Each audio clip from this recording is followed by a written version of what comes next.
So hello everybody, welcome back. I hope that you like this video and that you find it helpful somehow. So anyway, grab your coffee, and if you wanted to share one with me, you will read it. Links for that down below. And if you wanted to take a look at any of my books, links for that down below.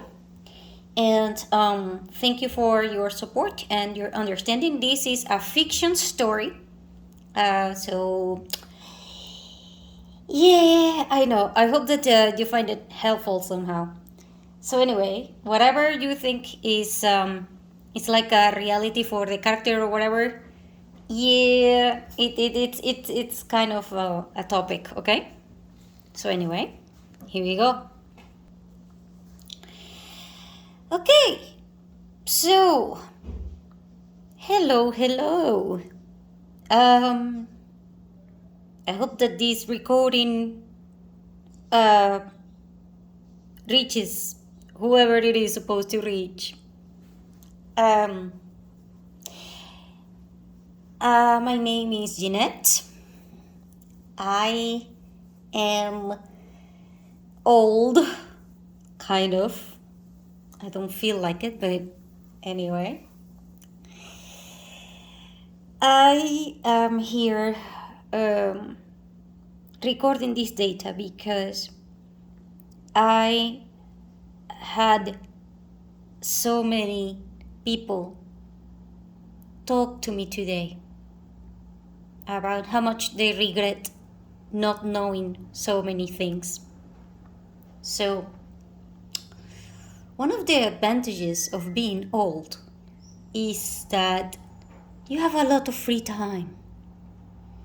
And, it sucks. I mean, the arthritis that I have, it is one of those things that people always ask you, how is your arthritis going? Is your pain okay today? Blah, blah, blah. So, not fun talking about the pain. But anyway, manageable.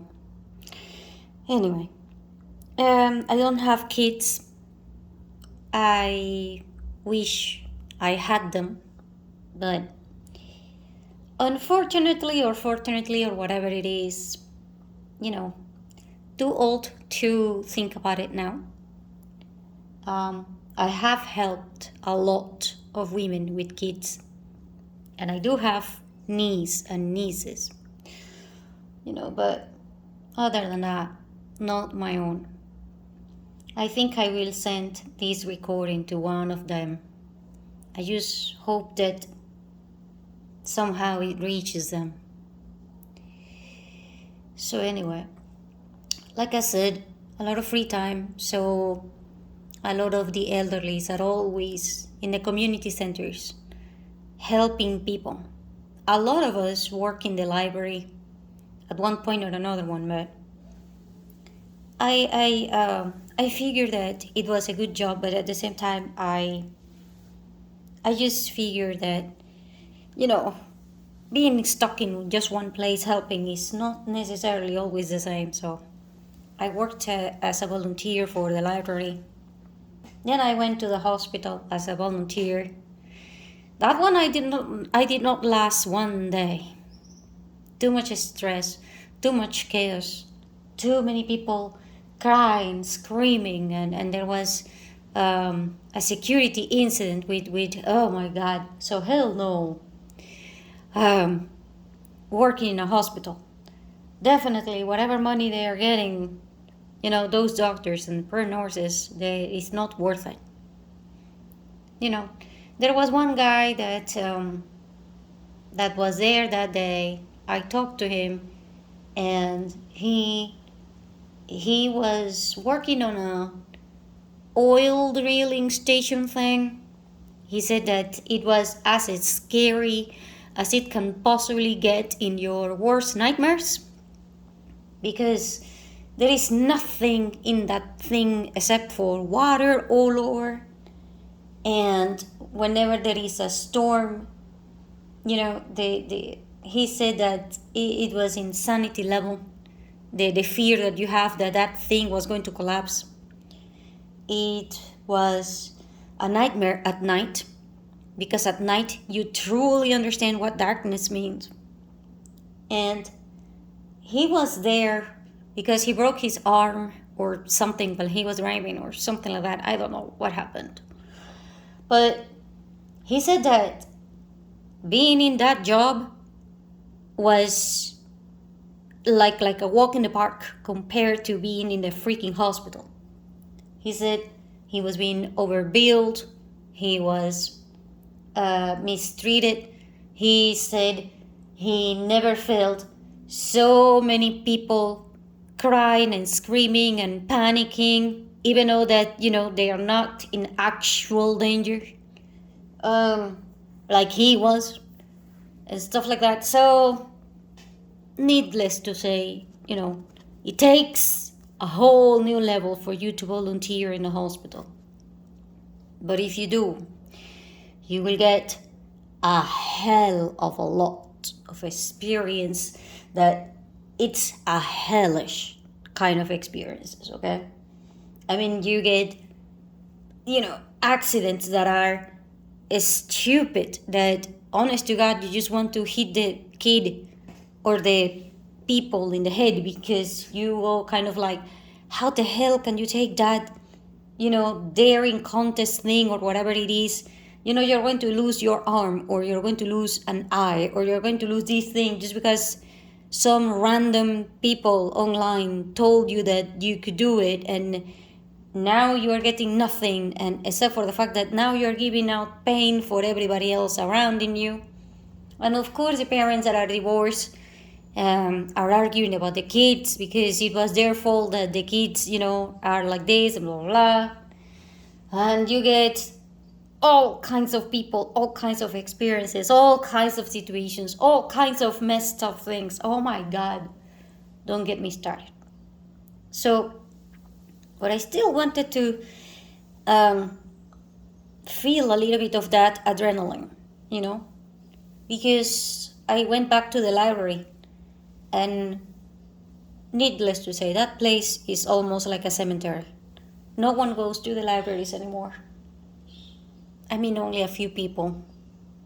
And it was eerie to a certain point for me. So I went and volunteered to shelters. Now, in the shelters, it's a complete new whole level. It's like being in a hard level. Not hellish, insane, kind of like you just want to scream and get out and no. In a shelter, it's more like you become human. I have heard some people that have said these things about animal shelters, where I wanted to talk to people, Animals are cool, but if you can't be kind with your own kind, as in with other humans, then what makes you think that, I know animals are a whole new topic and all of that, but still, you can think about humans. If you're going to volunteer in an animal shelter, I guarantee that you will have a good time, I think, because you will connect with a lot of different situations and a lot of problems and a lot of things, but generally speaking, it will be a good time in terms of you being satisfied. Not because it is going to be easy or because it is going to be cool or popular or whatever, but because it is going to be one of those things that makes you say, I am good, and it's cool.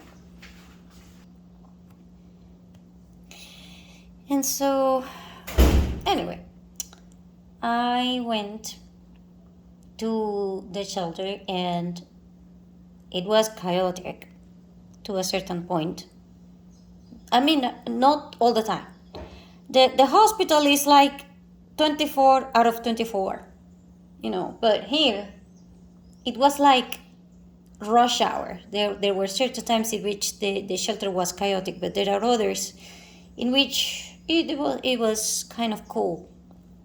And anyway, when I went to the shelter, we had to go through a little bit of training, as in legal training, as a volunteer, Mostly because you are dealing with so many things at once. They gotta tell you what you may do or not do, because otherwise, people might actually sue the shelter. Um, Based upon discrimination and a lot of weird, things and stuff, and especially to women, you know, and elderly women like me, you know, easy target for you to get into trouble, especially if you work in a in a shelter that it's in certain areas. So let me explain this one. Shelters are classified differently. Not all shelters are the same. Number one, each shelter will have like a curfew or opening hours or closing hours. So, for example, if you want to spend the night in certain shelters, you need to go and take your spot, and there will be a line, and they close the spot at 4 p.m. So, if you did not get in before 4 p.m., you're not getting in there. So, it's not like, yeah, it is 10 p.m. and I'm freezing outside and I want to go to a shelter. Yeah, good luck next day. Why? Well, because the opening hour is 8 a.m. and they will receive people from 3 p.m. to 4 p.m. And then at 4 p.m., they will shut down and they will not take more people in. So that is, kind of like that. Some shelters require a little bit of cash from the people that are going to spend the night in there. A lot of shelters are mixed, as in they receive people, men and women, and they don't care. But in a lot of shelters, women only, and a lot of shelters, men only. So this makes me, question, so adults only, what the hell do you do about the kids? Not like I have any, but still, good to know.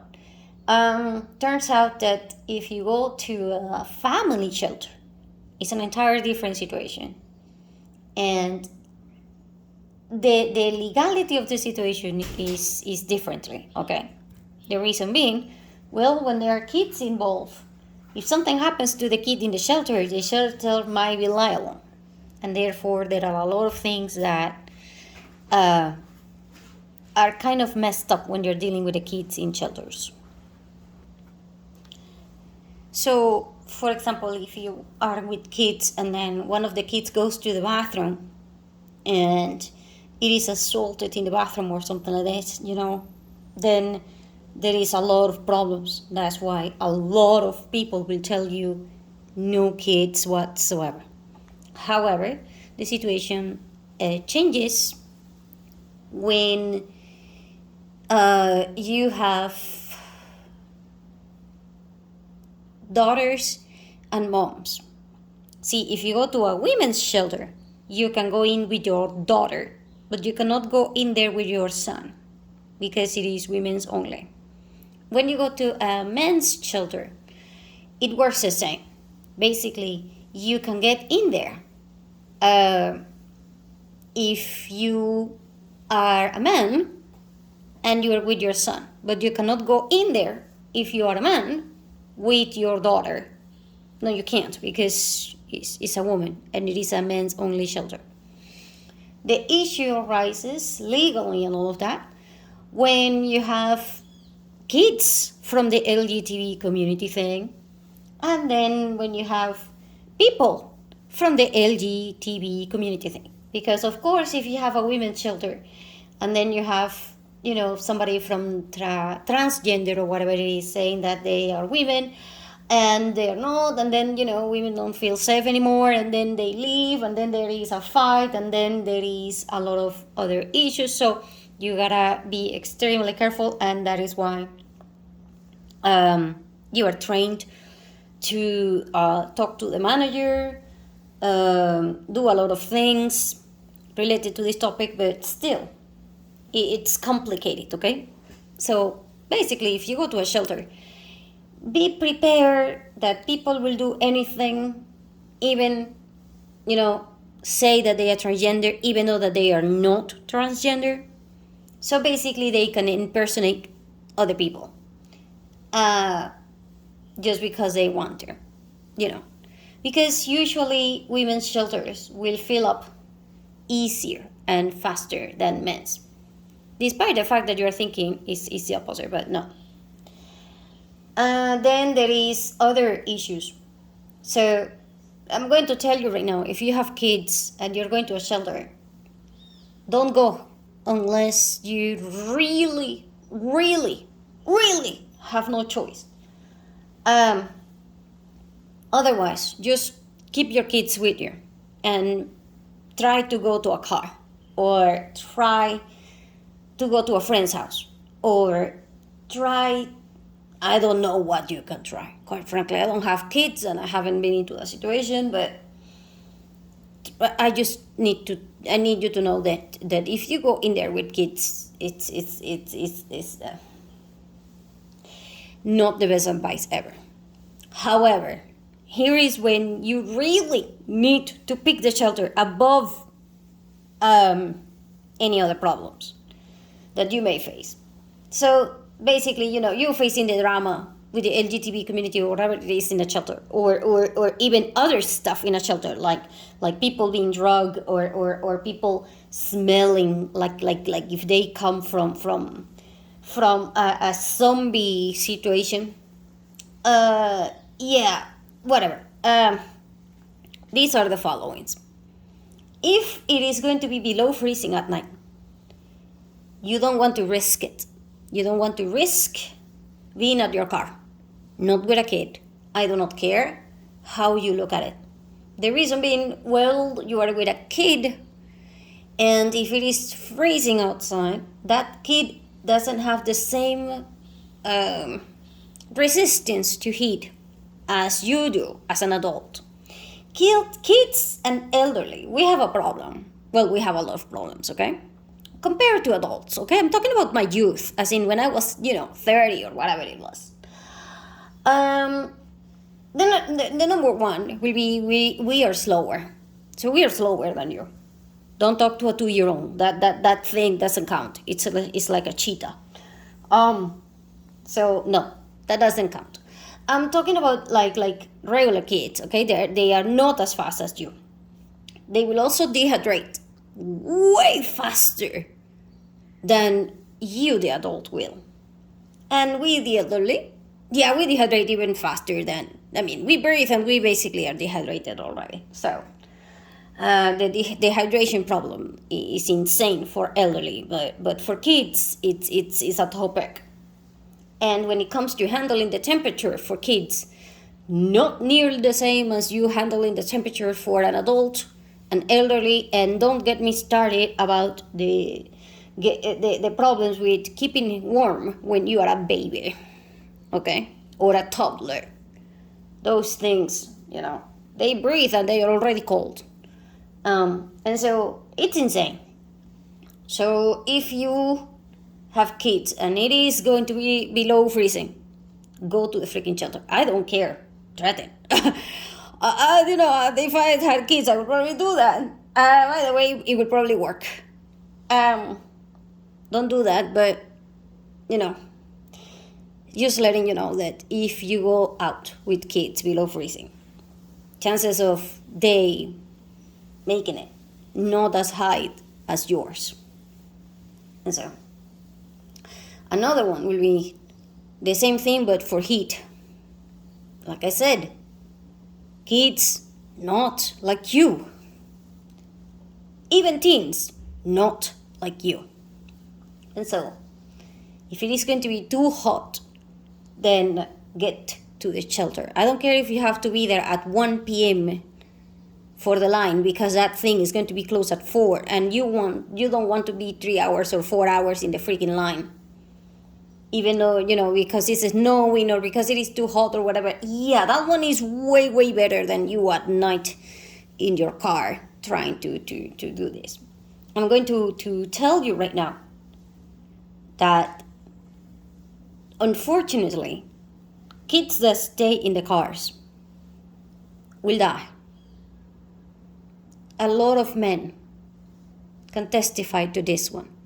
They forget that they have their kids in their car, and then, they go to their job, and when they return, because they forgot their kid in their car or whatever it was, then the kid is dead. Okay? If it was an adult will probably just pass out. But when you're talking kids or pets, oh hell no, they are going to dehydrate, and they are probably going to die on you. So those two extreme weather situations, no, go to the shelter. I know it's a mess, you don't want it, nobody wants it, who the hell wants to be in a shelter, but that's the deal. In order for you to protect yourself from the weather, which will not care about anything, and it will be relentless, and it can kill you in minutes, literally minutes, then go ahead, face the drama. So anyway, there are types of shelters that are for families, and in all the shelters they also have rules about pets. Some of them will take the pets in, some of them will not.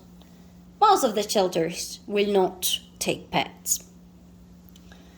I mean, we are already, into a lot of stress with the situation of the legal aspects that I just mentioned, let alone the pets, okay? Especially because a lot of people inside the shelter will try to hit the pets just because they want to, they want to become evil with the animals. I have no idea why. But it happens.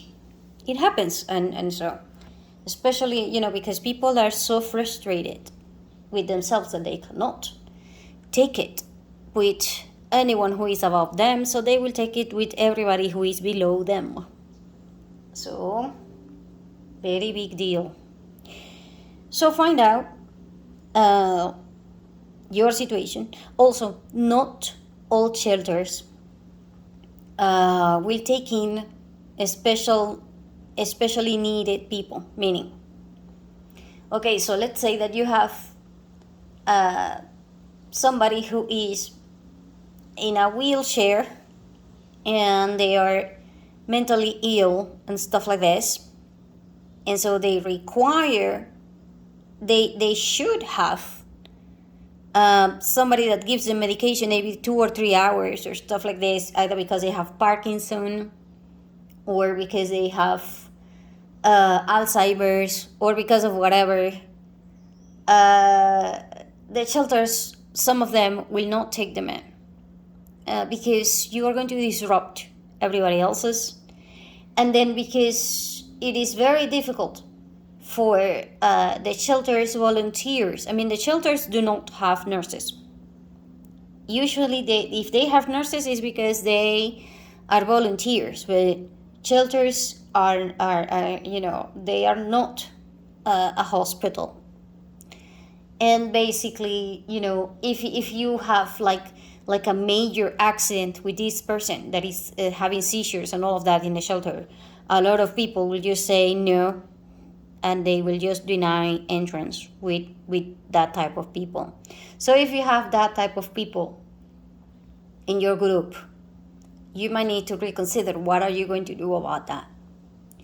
Because even if you go to the shelter in wheelchairs, sometimes that might be very difficult to do.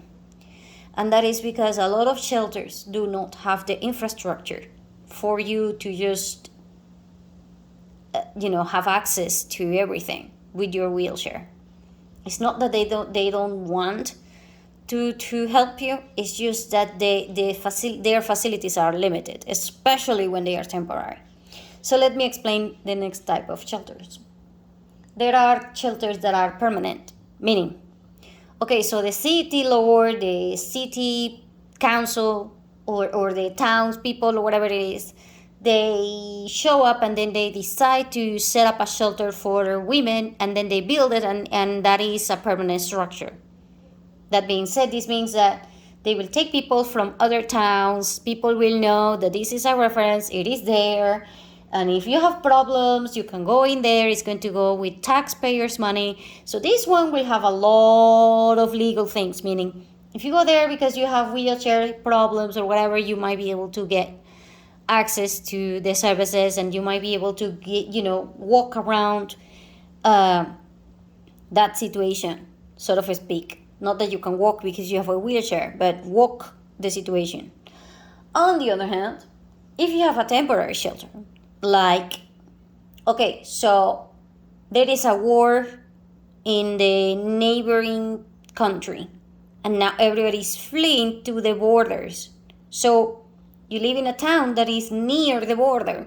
So now, all of a sudden, all of the plazas, all of the parks, all of the main streets, all of the roads that had any type of space that where there is a little bit of trees and there is a little bit of a space that people can just set up a tent or something like that, it will be taken over, and people will take whatever space they can take because they fled from their homes that are, it's being out there, exposed to the elements and all of that is way better than being in their house where they will be certainly shot, or they will have somebody with a bazooka, shooting at them, which has actually happened. So they will do this in temporary situations, meaning, you're not meant to have people in those areas, but now they do. And I don't know what to tell you. In the temporary shelters, they can be also set up on purpose by certain organizations. So, for example, you go into a war zone, like in the middle of a war zone, and so you set up a camp by the Red Cross or whatever it is, and then they declare that zone like a neutral zone, and then they take all the refugees in, and then they take notes, they document the cases, they document everything, they try to help everybody. They don't care whether you have, pets, elderly, whatever it is. As long as it is alive, it is allowed to be in there. These places will be extremely unhygienic, extremely crowded. You have no idea what I mean by extremely crowded, but try to imagine a place that have over 2,000 people with maybe 50 toilets. That is a big maybe. And they are not permanent toilets. So you can imagine the whole situation. Working in those things is not better than working in a hospital. In fact, I think that the hospital and that type of shelter will compete to see which one is worse. By the way, they are both aiming for the first place. And so this type of shelter, it's insane. And once you get in there, you are not allowed to walk out, period, until either there is some sort of agreement between the parties that are fighting, or until somebody comes and rescues you, or until you can do a lot of things. The problem when you go into those shelters, it is magnified, not just because of the overcrowding and the sanitation, but it is also worse because sometimes you can spend years in those centers. And the reason being, well, you don't have documentation for leaving or moving or transfer or anything. Basically, you cannot prove that you say who you say you are. You cannot prove whether you were raped or not. You cannot prove whether you are a doctor or not. You cannot prove anything that you are saying is truth or not. So the only people that can get out of there are the people that are actually able to prove anything that they are saying. The reason being, well, you have over 2,000 people, over 4,000 people, sometimes over 20,000 people. And the worst part is that despite the fact that this place has over 20,000 people, there are people outside that will do anything to try to get in. Well, because at least here you get a tiny bit of water and you get a tiny place to sleep and you get protection from the bullets and from the explosions and for whatever the hell outside there is. For all I know, there are hunters outside that can be zombies or skinwalkers or real monsters. I don't know.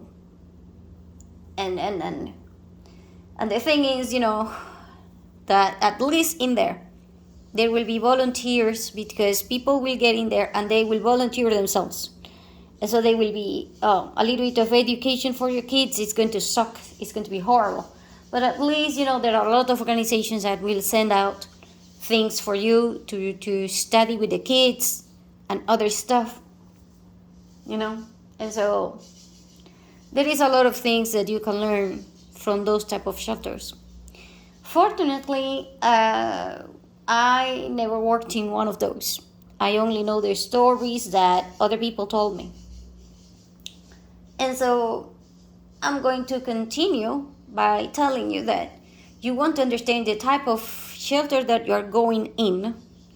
Because if you're going into a shelter that will not allow you to leave, then you're going to become a prisoner to a certain point.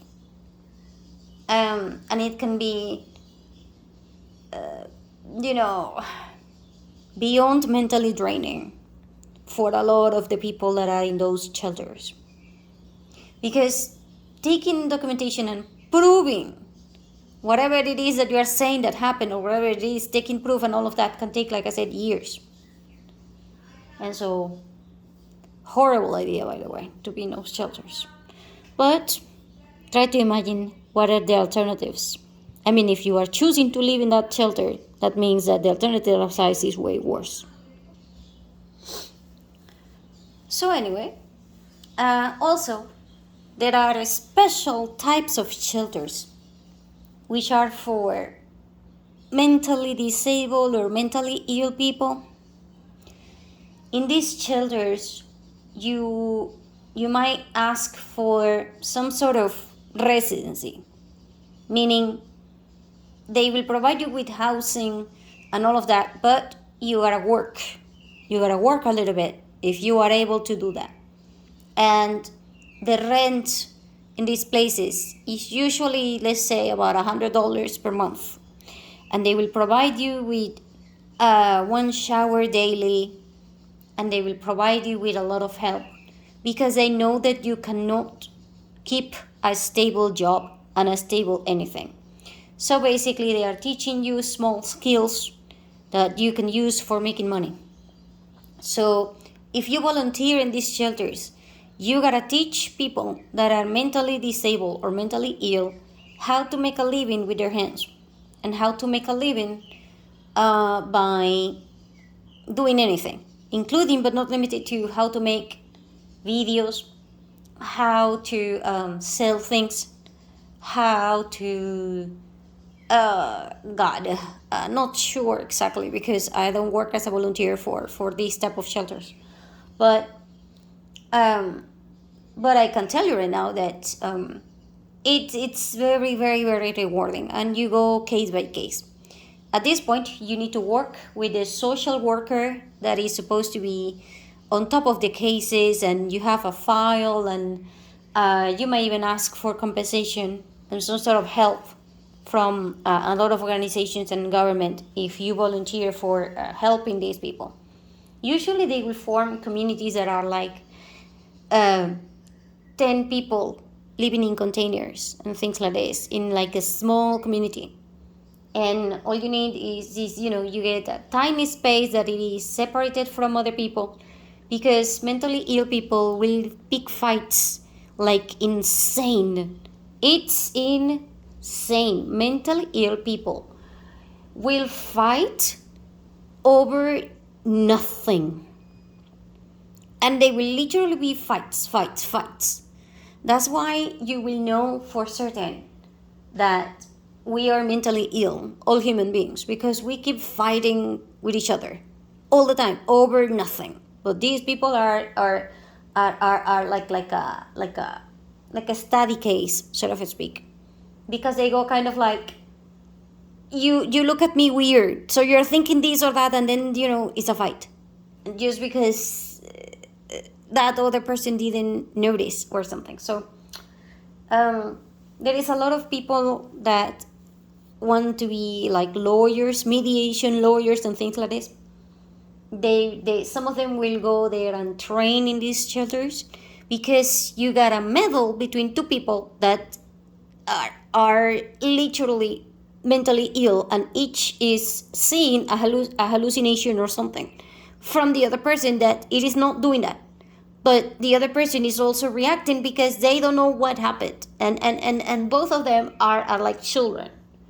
And so I was told that some lawyers that want to be mediators will go there for a couple of that times, just to see how to mediate between two people that are beyond their limits, so to speak.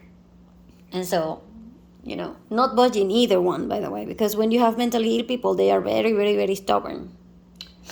And so, anyway, that is, one of the good things about the shelters. So, right now, there was a war declared there last week. And my town was evacuated. And since I volunteer at this shelter, I am now actually using it. And so I know all the rules, but being in the shelter as a volunteer, not nearly enough to describe it as how you feel when you are actually using it, because you don't have a choice. See, I'm expecting to go back maybe 2 days from now, maybe, because somebody who is also a volunteer, he got the notifications and all of that because he's into technology. I'm not. And so he picked me up and he said, "We're leaving." And I was like, "What do you mean we're leaving?" "Yeah, the war is out and the government is coming to kick us out. So before that, pick up everything. You already know what to take, because you already work at a shelter. You already know what to take and what the hell not to take. So we're going to your shelter, because I'm not going to stand in line. I'm going to use you. The only reason why I pick you is because I know that you can get in. So we're getting in. We're stepping ahead." That is one of the good news about having a connection like you. Otherwise, don't say I'm useless because I'm old. You're also old. And he said, "Well, I was going to say that we are a couple of old fucks. We are all useless, both of us. But at least, you have connections. And I have my grandson, which taught me a hell of a lot in this freaking cell phone. And it is a hell of a lot, And so, anyway, this freaking cell phone is going to I don't know if it is a blessing or a freaking curse or both at the same time. So anyway, we're leaving. I picked up, and then he told me everything that he picked through a list.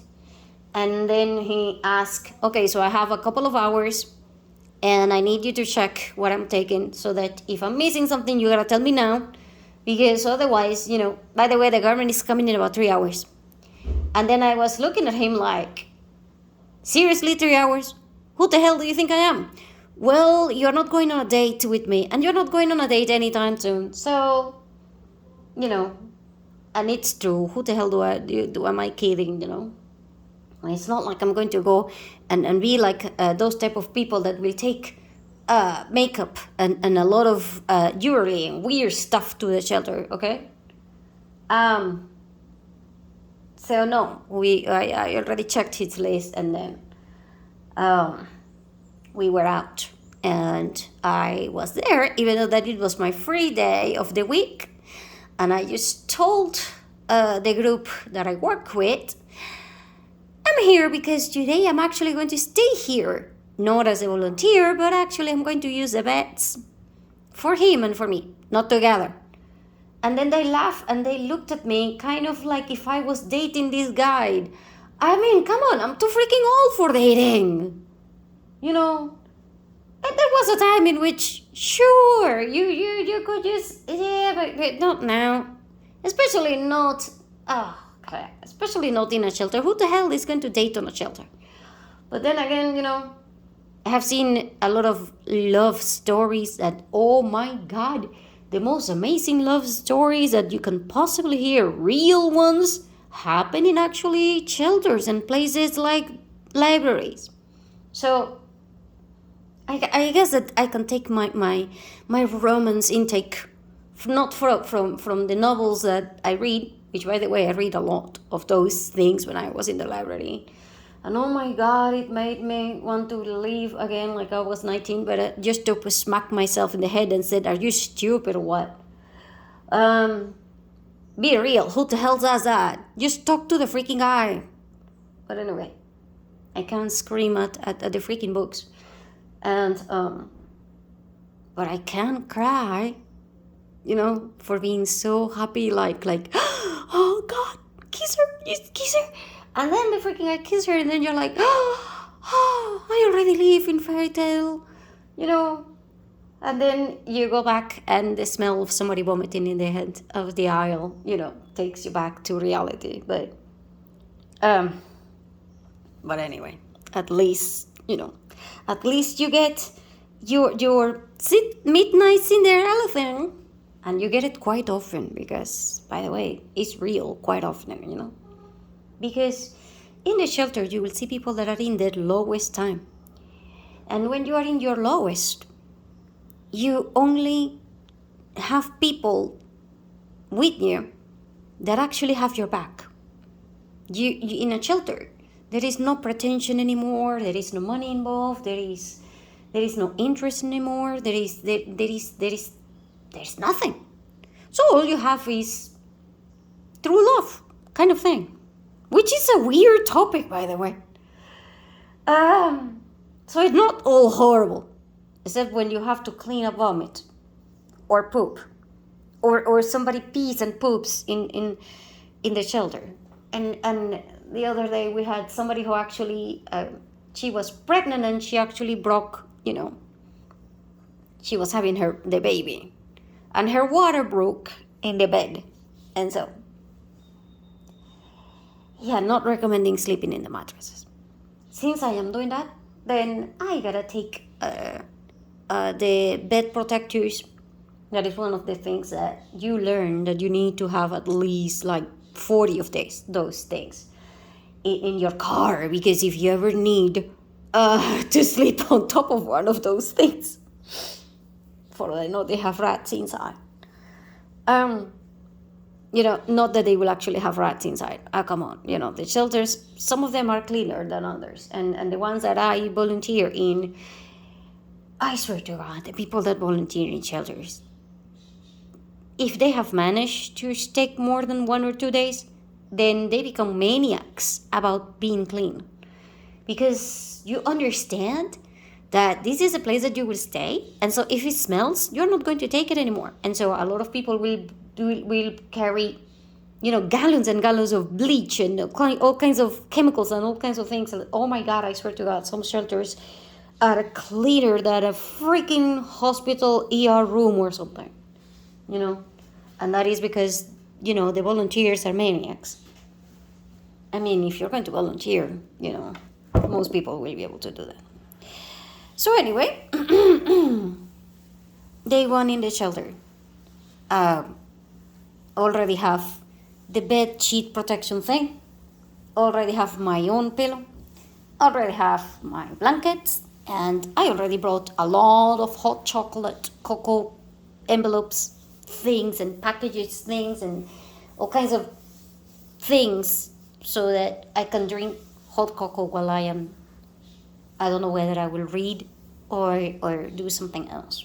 But the thing is, lights will be out soon. So if you're going to read in the shelter, you gotta bring your own light for the book, which I have, just in case.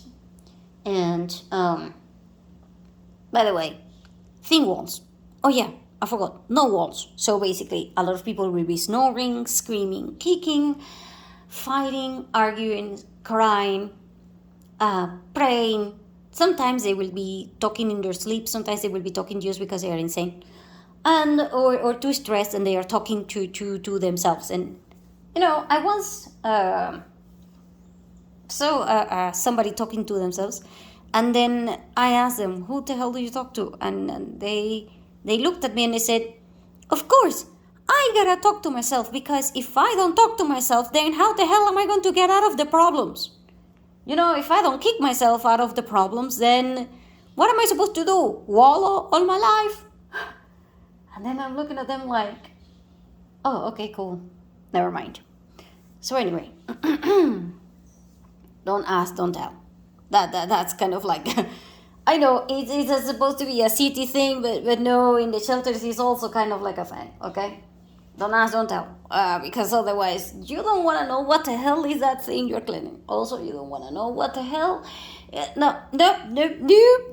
Just don't ask unless you absolutely have to, because you are the one who is on duty about the security and about the certain things. And then if you have to ask, make sure you get it right, because you oh my god. I mean, there was somebody that actually traveled to the shelter and with their dog, as in they went to a taxidermist, and then they actually mummified the dog, and the dog went with him to every single place, because he said, "I'm not leaving the only friend I have ever had. Even in death, he will be with me until I die." And so, it was creeping everybody out. But at the same time, it was so sweet to think about your friend like that. And then, once somebody said, everybody was kind of freaked, but then there was a woman that says, "I wish I had that kind of loyalty out of my ex-husband," or whatever. And then they started laughing, and it turns out that the two of them hook up, kind of thing. Because, like I said, the most romantic things happen in those places. And it is because of the most insane things, the most insane situations. And oh God. But honest to God, it would be cool if I was, younger and I found a guy that was that kind of loyal.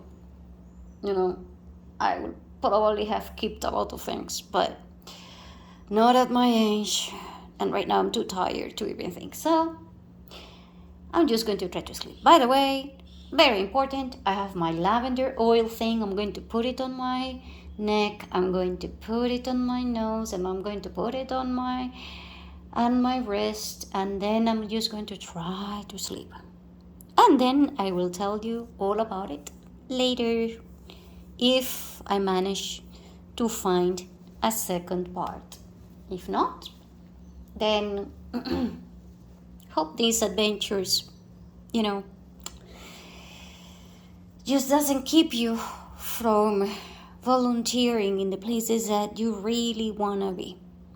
Because when you volunteer and when you learn about all the people that actually are in troubles, whatever used to trouble you, like me, because I didn't have children, now that doesn't depress me anymore, because I have found my family. They're not my kids, but they do care. And they are not my blood family. But people in the shelter, people that volunteer there, they are actually better than my family, because these are the people that chose each other. We chose each other to a certain point, and we stick to it. Even in the library, we stick to it, because I still go back to the library once in a while, but I actually have it on a schedule, and they know when I'm going. But with this war situation happening, I have no idea when I will be able to be back in the library. They say that during the wars, the very first thing that people will burn are the books. And now I feel so sad. I wish I had, I had more time to read those freaking novels that make me want to throw somebody and pull them by the hair and tell them you are stupid, you are naive beyond recognition or whatever. So anyway, thank you for listening to my story, and I hope that it helps you, so that when you are going to go to a shelter, next time you pick better, and you understand a little bit better the process, because quite frankly, you might actually need it. I hope you don't. I really hope you don't. But if this war situation continues, then I will have to go and tell you all about it on day 2.